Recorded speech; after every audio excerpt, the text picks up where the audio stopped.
Bonjour, je te retrouve avec beaucoup de plaisir. Et avant que la grande faucheuse ne vienne me récupérer, je voudrais partager avec toi des expériences vécues directement et indirectement afin de t'aider dans ce monde et de réussir ta vie. C'est là l'objectif des éditions spéciales. Pour celles et ceux qui nous rejoignent que maintenant, nous n'avons plus l'ancien système avec les vidéos parce que certaines personnes n'avaient pas TikTok et cela prenait de l'espace sur leur téléphone. Donc, je raconte des faits réels afin de t'aider à comprendre les normes bibliques. Aujourd'hui, notre thème, c'est quoi? Eh bien, c'est toujours la même idée. Soyez sans crainte. Il y a quelques années, pendant que je me trouvais à Trinidad, j'ai rencontré une dame, une grande pianiste. La classe. Et un jour, quelqu'un m'avait fait une injustice. Et cette dame m'a dit, Jean-Claude, il faut pardonner. Et elle me conta l'histoire de son père qui travaillait dans une entreprise et un collègue de son père avait tenu des propos désobligeants à son endroit.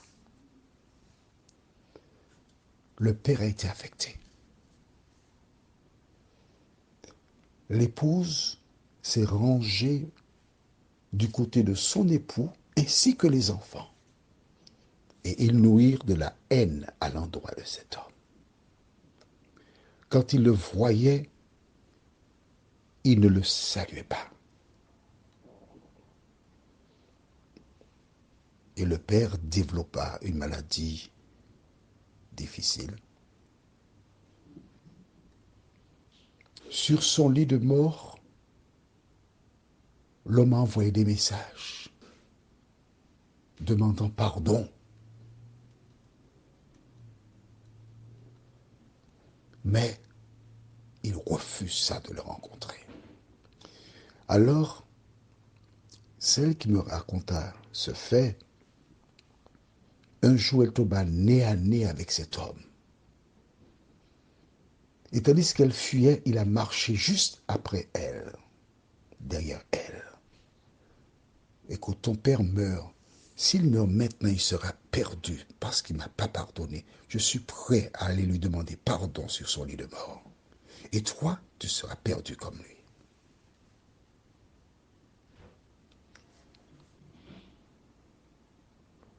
Cela s'était passé il y avait des années. Mais sa voix était angoissée. Les larmes montaient à ses yeux. Et elle alla voir son père. Son père, qui était un chrétien, lui a dit, papa, si tu meurs maintenant, où seras-tu? Es-tu sûr que ton cœur est léger? Il a regardé, il a baissé les yeux et elle a continué en lui disant, j'ai rencontré X. Il a froncé les sourcils, il a levé les yeux vers elle et lui a dit exactement ce que l'homme lui avait dit. Il veut te demander pardon, papa. Tu ne peux pas mourir avec cet homme sur ta conscience. Cet homme accepta de recevoir celui qui avait contribué à sa maladie. Ils ont fait la paix et dans l'heure, il rendit le souffle de vie. Je m'adresse à toi aujourd'hui. Tu es un enfant qui a visiter ton compte bancaire et qu'il a fité. Tu as un époux qui t'a trompé, qui est parti, qui t'a abandonné avec tes enfants. Et qui que nous soyons, nous sommes tous assiégés par des situations difficiles. Mais je voudrais te dire avant tout que quelle que soit la situation que tu rencontres, que c'est le diable qui a provoqué cela afin de mettre une séparation entre toi et des membres de ta famille. Parce que c'est lui qui est l'auteur de la division. Rappelle-toi, les frères de Joseph le vendirent. Il s'est révélé à eux. Il leur a dit, écoutez, c'est fini, je vous pardonne. Tout est entré dans l'ordre. Mais que se passe-t-il? Des années plus tard, le père de Joseph décède.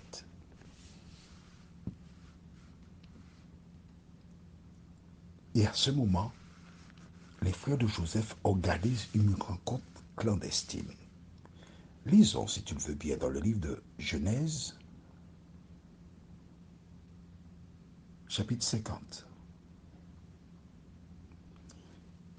Et nous lirons dans un instant les versets 17 à 20.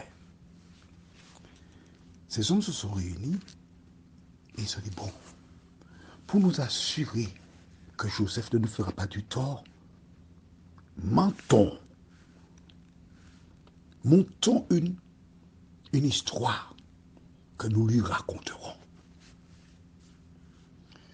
Demain, si Dieu nous prête vie, je vais approfondir cela avec toi. Mais lisons pour l'instant dans Genèse chapitre 50, les versets 17 à 20 déclare: Vous parlerez ainsi à Joseph. Oh, pardonne le crime de tes frères et leur péché, car ils t'ont fait du mal. Pardonne maintenant le péché des serviteurs du Dieu de ton père. Joseph pleura en entendant ces paroles.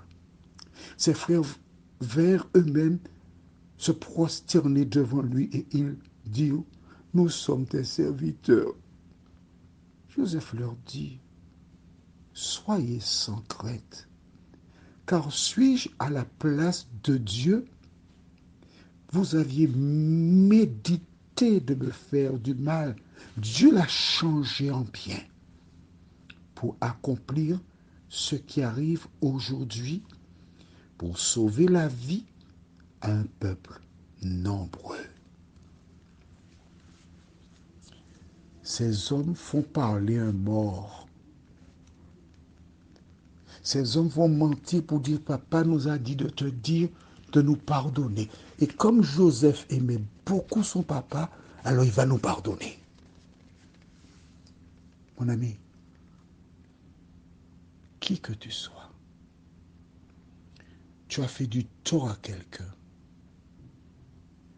Tu as rapporté des propos non vérifiés qui s'avèrent être de la médisance.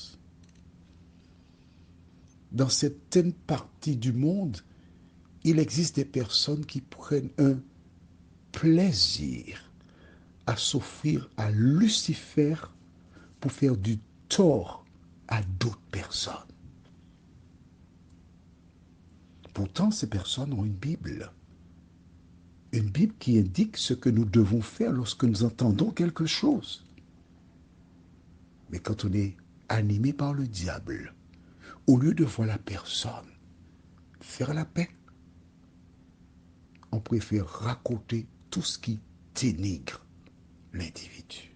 Prions. Notre Seigneur et notre Dieu, grande est notre joie d'avoir la Bible.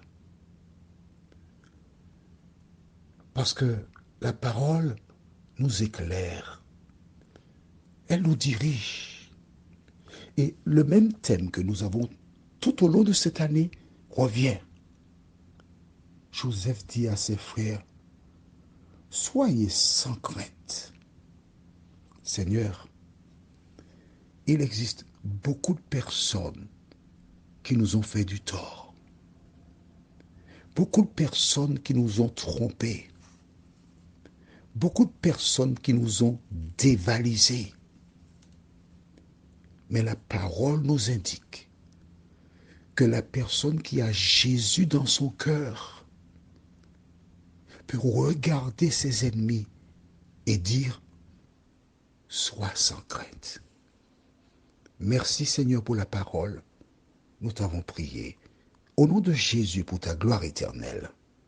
Amen. Que l'Éternel continue de te bénir et qu'il te conduise dans toutes tes voies. À demain, si Dieu nous prête vie.